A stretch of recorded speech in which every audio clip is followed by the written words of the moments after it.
सम्मानित मुल्क के मालिकों, मैं बौद्ध भिक्षु सुमित रतन। अभी हाल ही में साक्ष्यों को आधार न माना, एविडेंस को आधार न माना और सुप्रीम कोर्ट ने देश भारत के तमाम हिंदुओं के पक्ष में निर्णय दिया और राम मंदिर बनना शुरू हो गया। जैसे ही अयोध्या में खुदाई शुरू हुई, जमीन समतल की गई, वैसे ही नीचे सम्राट अशोक के ज़माने के लाट, तथागत भगवान बुद्ध की मूर्तियां, शिलापट और तमाम पिलर निकलने शुरू हो गए। कम से कम झूठ के आधार पर ये बुनियाद न बनाए, सत्य कहते रहें कि नीचे बुद्ध विहार है, वो कभी शाकित था। आपने पूरी नदी को घाघरा कर दिया जो कभी सरयू कहलाई। कम से कम सत्य कहते रहें, तो कम से कम आने वाली जो पीढ़ी होगी वो झूठ के सारे नहीं जिएगी। आपने मनमानी तरीके से जो काम कर लिया, मुझे मालूम है कि आप पावर में हैं, अधिकारों में हैं, कर रहे हैं, लेकिन आने वाली पीढ़ी माफ नहीं करेगी।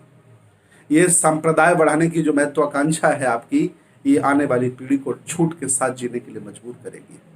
मैं पूरे देश से, दुनिया के लोगों से कहना चाहता हूँ कि जो वहाँ पर पुरातत्व के माध्यम से अवशेष निकले हैं, उनकी निष्पक्ष जांच कराई जाए, उनका अन्वेषण कराया जाए, उनका शोध कराया जाए, तो समझ में आ जाएगा कि वो अयोध्या नहीं साकेत हुआ था, साकेत हुआ करता था। वो बौद्धों की बहुत बड़ी नगरी हुआ करती थी, बुद्ध विहार हुआ करते थे, बौद्ध भिक्षु हुआ करते थे। लेकिन आपको इन साक्ष्यों से क्या लेना देना है? आप आस्था वाले लोग हैं। आपने जानबूझ करके लोगों की आस्था की भावना को रखते हुए एक ऐतिहासिक मंदिर बनाने का निर्णय ले लिया।